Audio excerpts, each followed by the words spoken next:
Sagittarius, let's go ahead and see what December 7th through the 9th has in store. Of course, I'm going to leave any information that you need listed in the description.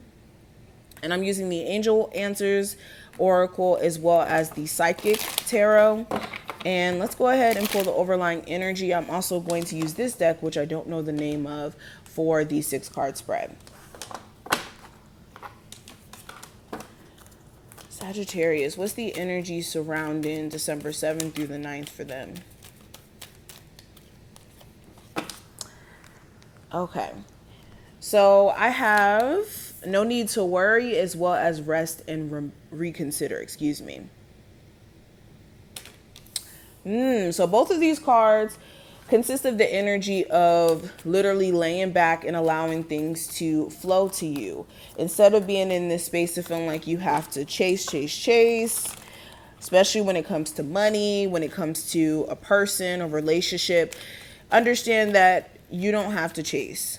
Things will flow to you if you allow them to, especially.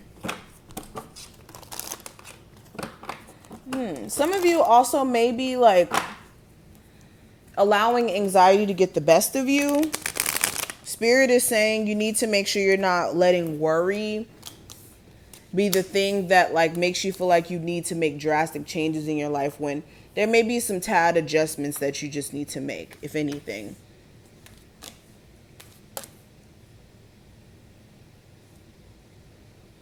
Spirit is saying also like prioritizing taking a break sometimes, especially if you're an entrepreneur. Like you may do this thing where when you get in work mode, it's like you can't pull yourself out of it until said thing is complete or said thing is done, which I mean, I admire your hard work and your ability to keep going, but that could also easily turn into burnout quickly. So like when you do have the energy, yes, that's good. Take advantage of it, but definitely pace yourself at the same time. Take small breaks in between working. Okay. Make sure you guys are not overworking your natural function. Now, what I see for the present energy, I have the 3 of Wands. So a lot of you, and I saw this for another zodiac sign, I think this is Pisces, but for a lot of you, and happy birthday for my Sagittarius out there. And I hope that this new moon and solar eclipse in Sag is doing you justice, okay? But speaking of that new moon and solar eclipse in Sag, a lot of you are in 2022 already. Like your thought process is on like what's ahead of you, what's next, what do you want to do in 2022, where do you see yourself, how can you align your plans and make sure all the things that you didn't get a chance to accomplish in 2021 that you accomplish in 2022. So that's where your thought process is at. Okay. For a lot of you, you could be finding yourself more so open to letting go of a lot of things that have been more so bothering you for the whole entire year. You're coming into a space to where you're realizing in order for you to have a positive year next year, you need to stop avoiding or putting off certain things as if it's not the main cause of you having delays. So for a lot of you, you're in the right thought process. You're definitely trying to move beyond conflicts that keep you from succeeding. Now, the overall theme with the 10 of Wands, there's a need for you to make sure you're not putting just too much on your back or on your plate, I should say, in terms of projects, in terms of work. Like I said, this time period could really make you go overboard. Okay, especially with that South Node coming into play, it could cause you to overwork yourself to a point to where you're like, you know what? I'm not going to revisit this for the next 2 months, like a creative endeavor. So slow your roll. Also, the overall theme where you may be stressed out with a relationship or even just have baggage from a previous situation here, this time frame is all about releasing it, being able to recognize that this may be even happening and needing to release that.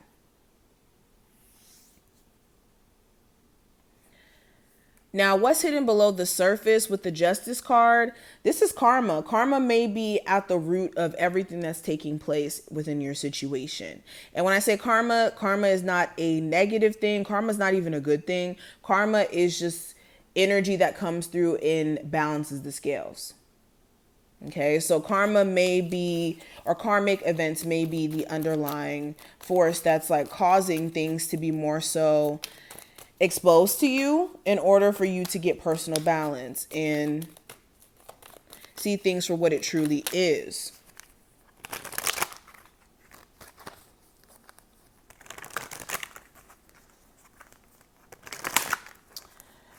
Also below the surface, for a lot of you, you may be open still to working a relationship out and seeing if things can be more so balanced with something or with someone who you may not be talking to as of right now.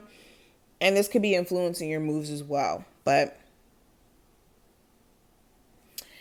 the advice for you with the Four of Pentacles, there needs to be this releasing process that comes into play. Again, it's a lot of holding on to, harboring on to, like resentment when it comes to how people may have done you, or an ex and how they may have done you. Okay, this is beyond just love. Like there may even be some friendships or people you were close to at one point, or even just cool with, who you feel like may have wronged you in some way. And this could be keeping you from like building new genuine friendships or connecting with people. So this is like understanding the why in terms of why you may harbor onto certain energies, and understanding what you need to do to release that, if anything. And I definitely would advise being more so careful, or not careful, but aware of how finances, how money is being spent. Now, possible challenge with the High Priestess, this is listening to your intuition. Your intuition may be telling you a lot of things, but you could be choosing not to listen to it because it may go against what you truly want to do. Or you may not even believe in your personal intuition. You may be thinking that you're just getting into your own head in some way, or you, I don't know, may not believe in the intuitive hits that you may be receiving, or even understand them. Some of you could be more so beating yourself up for the fact that your intuition told you not to do certain things and you still did it. And really and truly, you can't change what you've done when it comes to the past. All you can do is change what you choose to do in the future.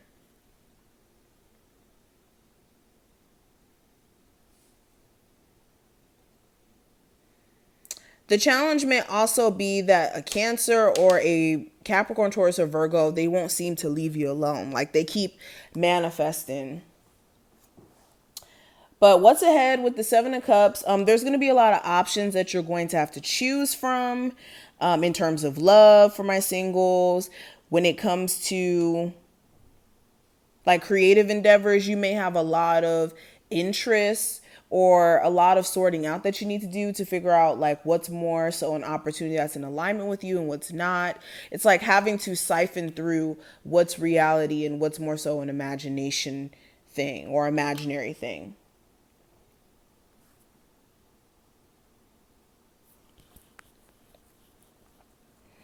Yeah. Also, you may slightly have mixed feelings. What is this mixed feelings about? Mixed feelings about some sort of relationship that you're in. You could be being so patient with this, but you could be coming to a point to where you have to make some sort of decision or some sort of choice. But this is what I see. I hope I did put things in perspective. Of course, take what applies and leave the rest, and I will see you in the next one.